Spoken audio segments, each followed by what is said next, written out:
Hi everyone, I'm Tashina from Logical Harmony. Welcome back to my channel. Thank you so much for joining me today. A couple of things that I did want to touch on is what is required by law animal testing. I do have an article on Logical Harmony. I'll link to that down below, and it just explains all the ins and outs of that. But the quick summary is that in almost every country around the world, there is some form of animal testing that is required by law. In some, it is much more of a strict case and happens much more often than in other countries. So some countries, for example, it's just new ingredients and new formulations that have yet to be proven safe. And those are often required by local governments to be tested on animals. That could be in the US, it could be in the EU, it could really be anywhere. And then there are other countries where the animal testing laws are much more strict and it's required for nearly every product that is sold there. An example of that is in China.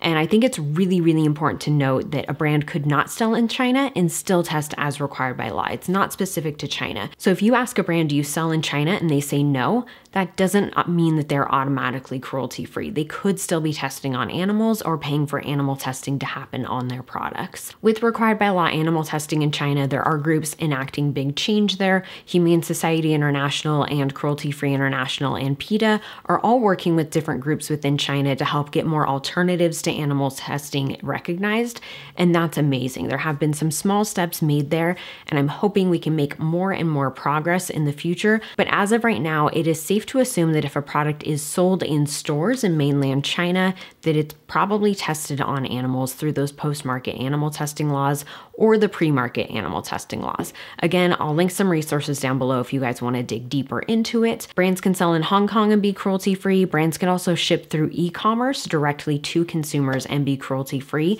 It's only if they're selling in stores that you need to be worried. So some brands, you know, can get around this very, very easily. And I think that's the point to highlight too, is I'm not encouraging that brands break the law. And that's something people say a lot, is by saying that brands shouldn't test as required by law, you're telling them that they should ignore those laws, they should break them. I'm not. I'm just saying that brands have an option to use those ingredients in new formulations. They have an option to sell in those markets in the way that they are, that require animal testing. Brands could very easily ship directly to consumers through e-commerce and completely avoid animal testing in China. Brands could use ingredients and formulations that have already been proven safe and avoid animal testing that way too. And I think the number of brands that are high quality, high end, and cruelty-free shows that you don't need to test on animals to A, create a good quality product, or B, be successful as a brand. You can build this huge beauty empire of amazing products and be completely cruelty-free. And there are so many brands that are doing it. And I just think it's really, really worth supporting those and letting them know why it's important to you. There are plenty of ways that brands can avoid animal testing and be cruelty-free. And I think the massive list of cruelty-free brands on Logical Harmony shows you guys how many are able to be cruelty-free. You can go into any store around you and find cruelty-free brands.